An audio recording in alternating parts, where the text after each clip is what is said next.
Assalamualaikum warahmatullahi taala wabarakatuh. Pelajar-pelajar yang saya kasihi sekalian, alhamdulillah kali ini kita sambung lagi tajuk kita modul 08 penjagaan tanaman padi, iaitu dengan tajuk pada kali ini pengenalan ciri-ciri pokok padi. Di bawah tajuk 5/10. Baik, mulanya kita tengok kepada tujuan, iaitu untuk menerangkan kepada pelajar-pelajar bahawa ciri-ciri yang melibatkan fisiologi dan morfologi pokok padi. Juga sebagai penerangan, fisiologi ini adalah merupakan bahagian-bahagian pokok padi ataupun komponen-komponen yang terdapat pada pokok padi. Dan morfologi adalah peringkat-peringkat pembesaran pokok padi tersebut.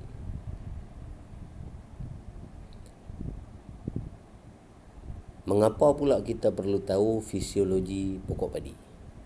Sebabnya untuk membolehkan kita memahami rangka ataupun jadual perkembangan pokok padi, dan juga untuk membolehkan kita mengenali peringkat-peringkat pembesaran pokok padi yang terbahagi kepada beberapa peringkat. Juga untuk membolehkan kita mengetahui keadaan-keadaan yang perlu ataupun yang diperlukan untuk pertumbuhan pokok padi. Seterusnya ialah untuk membolehkan kita menyediakan satu program ataupun satu jadual pengurusan tanaman bagi peningkatan hasil yang baik. Okey, kita tengok kepada fisiologi biji padi seperti pada rajah.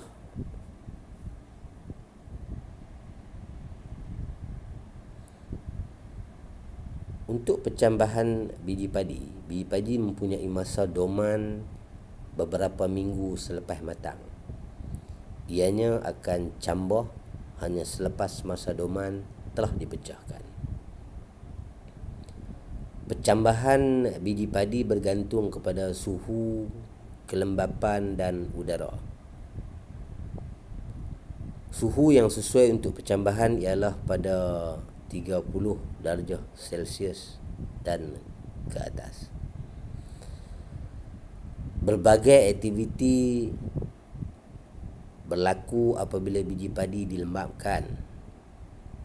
Kanji, protein dan lemak ditukar kepada unsur-unsur yang boleh diambil oleh lembaga untuk tumbuh. Itu sebagai sumber makanan lah di dalam lembaga ataupun di dalam biji padi tersebut. Anak benih yang bercambah memerlukan udara ataupun oksigen untuk hidup. Dorman itu adalah masa rehat lah, masa dia tak berfungsi lah. Dia dorman period. Okey, kita tengok pula kepada fungsi daun padi. Daun padi ialah untuk melakukan aktiviti fotosintesis. Selain daripada itu, dia untuk aktiviti perpeluhan. Padi juga gunakan untuk melakukan pernafasan, menyerap karbon dioksida dan membebaskan oksigen. Dan juga fungsi daun ialah untuk menyimpan makanan dan juga mengalirkan udara kepada akar, batang dan upih daun yang berada di bawah paras air.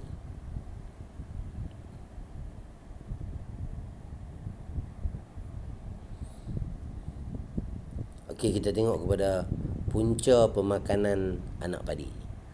Anak benih tumbuh dan membesar dengan menggunakan makanan yang terdapat di dalam bekal lembaga biji padi tadilah.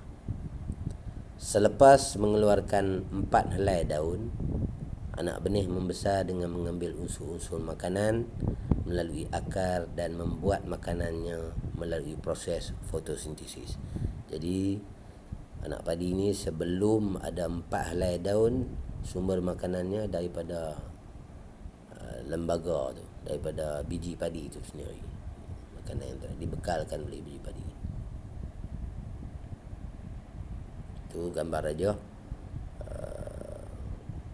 apabila berlakunya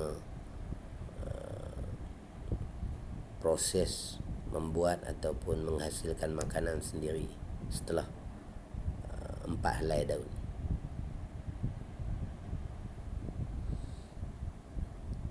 Okay, kita tengok keratan rentas berkenaan dengan daun pokok padi terbahagi kepada 3 bahagian, iaitu epidermis atas, lapisan mesofil yang berada di tengah-tengah, dan epidermis bawah. Rajah keratan ini menunjukkan apa yang terdapat pada sehelai daun yang nipis itu. Epidermis atas tebal 1 sel, disaluti oleh lapisan kutikel yang memberi perlindungan kepada daun dan berbentuk pipih dan lut cahaya ataupun lut sinar.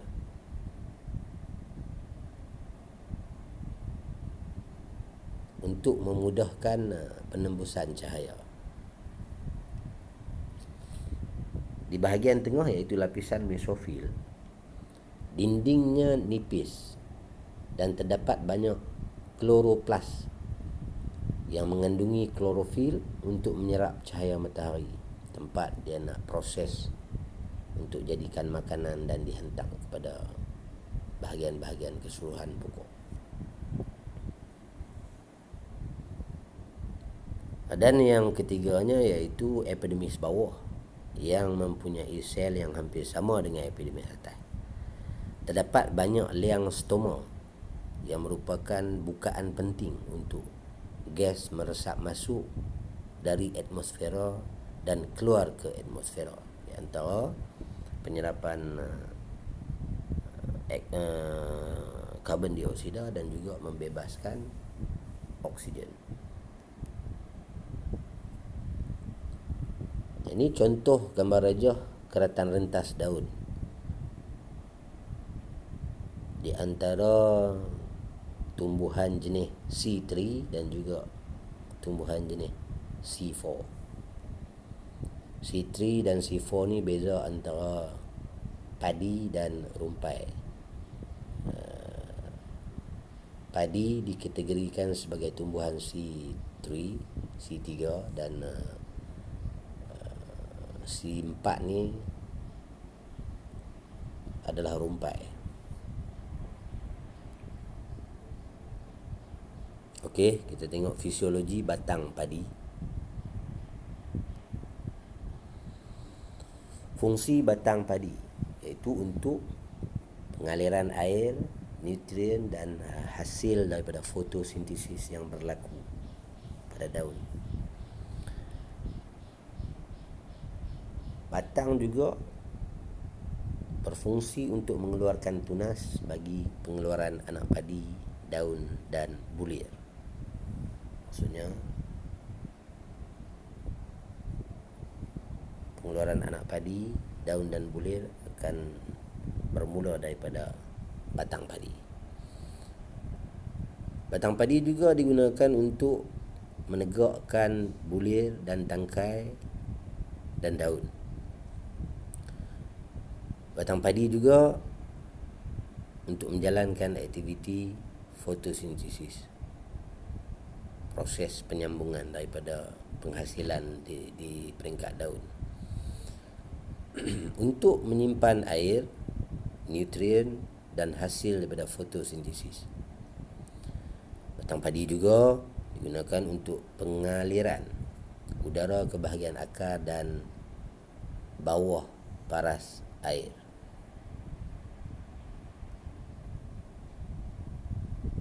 Okey.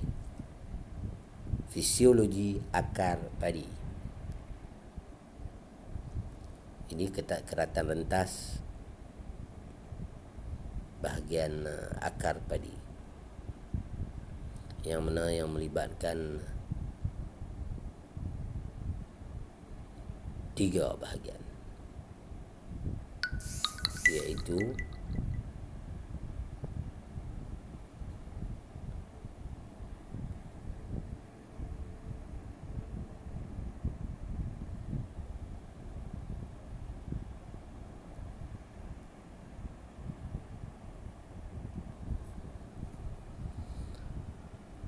yang pertama exodermis, yang kedua intercellular space, dan yang paling dalam endodermis.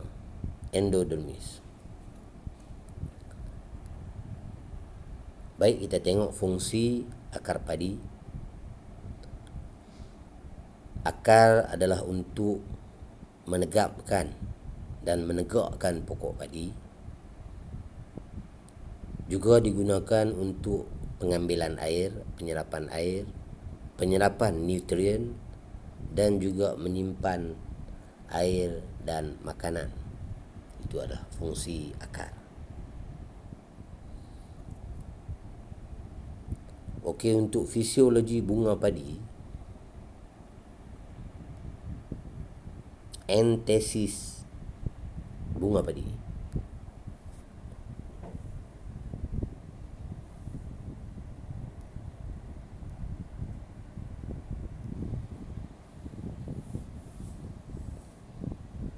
morfologi pokok padi terbahagi kepada 3 fasa, iaitu fasa tampang, yang keduanya fasa pembiakan, dan yang ketiga fasa pengisian dan juga masak.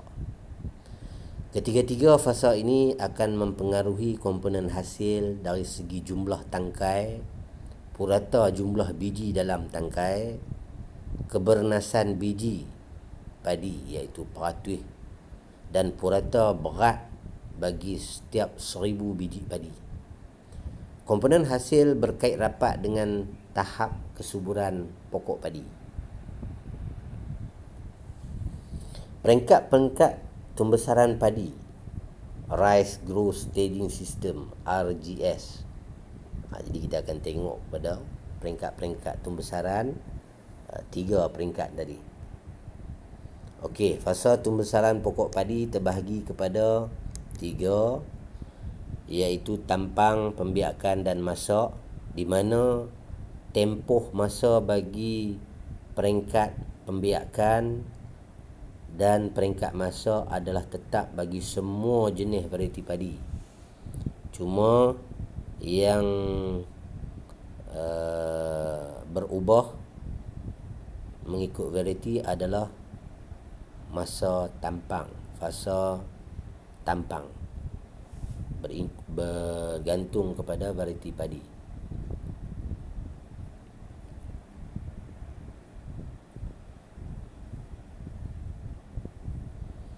Ini adalah rajah pembesaran kritikal pokok padi dalam 3 fasa tersebut. Dalam fasa tampang berlakunya percambahan, beranak dan juga beranak aktif, ruas memanjang dan beranak maksima. Ini berlaku dalam tempoh fasa tampang. Manakala pada fasa pembiakan, mulanya akan berlaku pembentukan bulir ataupun pembentukan untuk mengeluarkan tangkai, dan selepas itu akan berlakunya proses bunting. Bezanya untuk tanaman padi ini, di fasa tampang peringkat permulaan beranak, dan dia padi akan bunting selepas beranak, dan juga terbit. Okey, apabila masuk kepada fasa masak ataupun akan berlaku proses masuk susu dan pengerasan susu dan sampai kepada masak.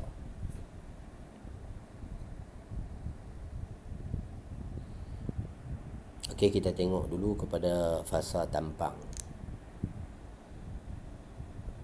Peringkat cambah pada masa tampang mengambil masa lebih kurang 3 hari, dan peringkat anak lebih kurang 14 hari, dan seterusnya peringkat beranak, dan juga proses-proses ruas memanjang, dan juga akan masuk kepada fasa pembiakan, iaitu semasa pembentukan bulir. Ini untuk fasa pembiakan. Setelah berlakunya pembentukan bulir,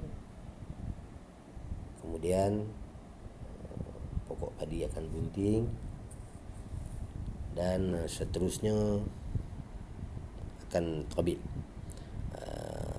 Untuk fasa pembiakan ini, masanya tetap berlaku dalam tempoh 35 hari. Untuk fasa yang berikutnya, iaitu fasa masak, daripada peringkat aktiviti dia dah masuk susu ke dalam spikelet, dalam biji padi, dan pengerasan susu di dalam biji padi, dan seterusnya sampai kepada peringkat biji padi tadi matang. Peringkat fasa masak ini diambil masa 30 hari. Dua fasa ini harinya tidak berubah.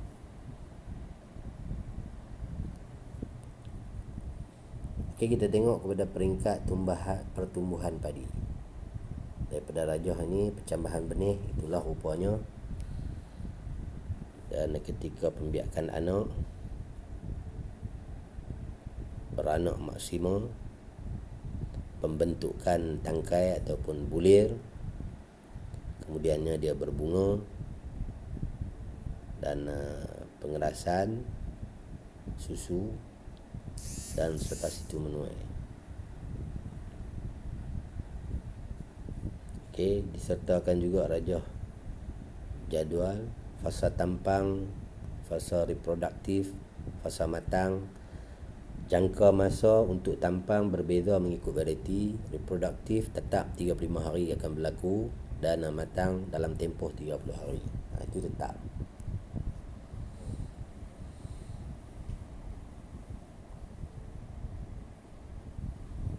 Kita tengok kepada indikator kesuburan tanaman. Di peringkat vegetatif, indikator kesuburan tanaman dilihat melalui kepada jarak penanaman. Diberi juga perhatian kepada kedapatan nitrogen dalam tanah, pH tanah, pengurusan pembajaan, dan juga serangan perosak dan penyakit. Peringkat inilah panduan ataupun indikator untuk kita mahu melakukan pemantauan. Pada peringkat pembiakan ataupun reproduktif, suhu yang sesuai iaitu tidak melebihi 35 darjah. Dan juga pengurusan pembajaan yang cekap, tepat dan mencukupi, terutamanya nitrogen.